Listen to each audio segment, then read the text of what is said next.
This franchise has always been about players. It's always been about basketball. And it's about anything we can do to help the player become the best they can be. This is really a huge example and an opportunity to show the rest of the league and the world and that's involved in women's sports what it takes to be a high-level athlete. It's an unbelievable day for the Indiana Fever. Another step for our franchise, again, to make this the best franchise in the world. The Indiana Fever recently announced a groundbreaking $78 million investment, but that's not the headline grabbing all the buzz today. While their state-of-the-art new facility is turning heads, we've uncovered exclusive details about a game-changing free agency move that's sending shockwaves through the WNBA. So the Indiana Fever announced that they're going to open a new practice facility coming up before the 2027 season, but they're going to get their own facility now. And they showed the mock-ups online, and it's as you would expect, right? It's going to be state-of-the-art. It's going to be awesome. Caitlin Clark and the entire Indiana Fever roster are gearing up to welcome a fresh face to the team. But who could it be? We're breaking down the Fever's latest bold moves, from their cutting-edge training facility to the blockbuster signing of a superstar free agent. Have a guess about what's next for Caitlin Clark and her squad? Stay tuned as we reveal why Indiana is on the verge of becoming the hottest destination in the WNBA. Let's dive in. As the CEO of Pacer Sports Entertainment, I couldn't be more excited for both our men's and our women's teams to have their own standalone practice facilities. I think it's expanding our campus in a great way. It's providing them everything they need to have the best performance that they can on the court. And I think it's absolutely the right time to step into this basketball haven, where state-of-the-art facilities redefine the athlete's experience. Inside, you'll find 2 full-sized courts, complemented by elite strength training zones, luxurious recovery rooms, soothing saunas, and cutting-edge infrared therapy areas that exude spa-like serenity. But the offerings go far beyond physical training. This facility includes mental health resources, a full-service kitchen, a professional podcast studio, and even a nail salon. The Fever are dedicated to more than just athletic excellence. They're committed to nurturing the entire player, both on and off the court. As a result of their efforts, the Heat has undergone a major renovation. all of the weight and conditioning equipment. Obviously, we'll have 2 full-size courts. It'll be available 24/7 for them to come and utilize it, but also just the best in recovery, the best in mental health, places for them to be able to also record content, podcasts, and other things that they may have to go off-site and waste time doing things like that. So they can really maximize their time spent focusing on their performance and not on other things. Timing is everything.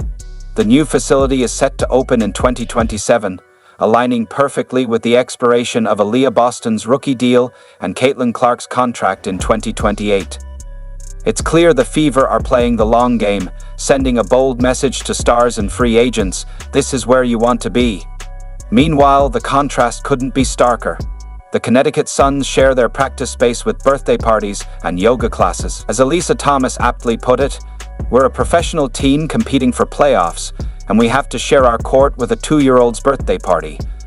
The difference speaks volumes. First of all, our goals for this new training center is really to provide a first-in-class training center that is designed exclusively for women athletes. And I think that's important to note because it's not just a gym, it's a holistic approach to how women athletes train, recover, rehab. This is going to be the best in class when it comes to a women's professional training facility. And not just the day that it opens, we are going to set this up and think about this as the best in class for many years to come. Caitlin Clark's Instagram post gave me a major boost this Thursday. Aaliyah Boston is already turning it into a recruiting pitch, encouraging free agents to join Indiana, highlighting the Fever's unwavering support for their players. Even Lisa Leslie chimed in with praise, saying, "This is what investing in women looks like."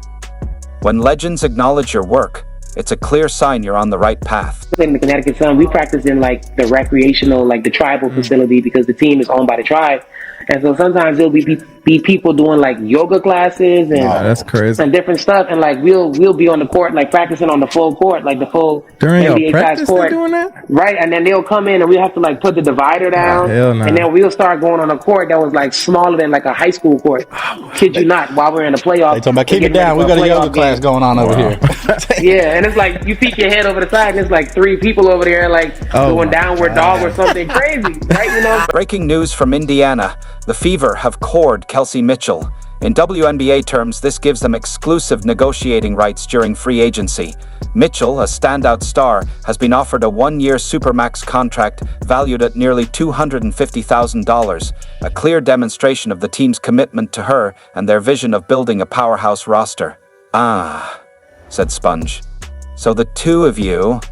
Precisely. We look toward Indianapolis becoming the epicenter of women's sports, having professional women's sports teams and having dedicated training facilities for them is really a key piece of putting that. Mitchell could still depart, but only if the Fever consent to a trade, which seems unlikely.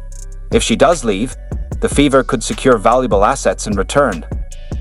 But why would she leave at this point? The Fever are constructing something special, and she's a crucial part of it. Picture this: Kelsey Mitchell and Caitlin Clark teaming up in the backcourt, a dynamic scoring duo that would be unstoppable. So we finally got the news that we expected to hear all along for Kelsey Mitchell. We finally got the news, and it is that Kelsey Mitchell of the Indiana Fever has received the core designation. Yes, Kelsey Mitchell has been cored by the Indiana. Mitchell averaged an impressive 19.3 points per game last season, a standout performance alongside stars Clark and Boston, who drew significant defensive focus.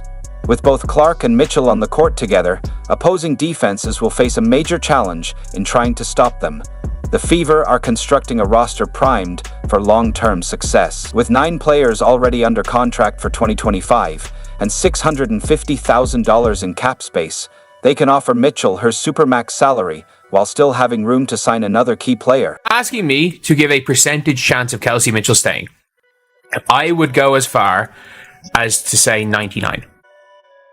I'd go as far as to say 99. There's no reason why Kelsey Mitchell wouldn't want to play with the Fever, and we've basically seen the Fever posting about Kelsey Mitchell everywhere. So it's not like it's something that is unlikely, but it is going to be huge. And at this stage, it's like trust the process. It's trust the organization. Because look, this organization has proven that they're willing to put the money back to the hardest thing for you, and there's no way that and there's no agent in the world that would tell Kelsey Mitchell not to sign with Indiana. To be honest, there is no agent in the world that will tell any player not to. Asking me what team should Kelsey Mitchell play for if she's in reality, the answer is the Indiana Fever. There's no basketball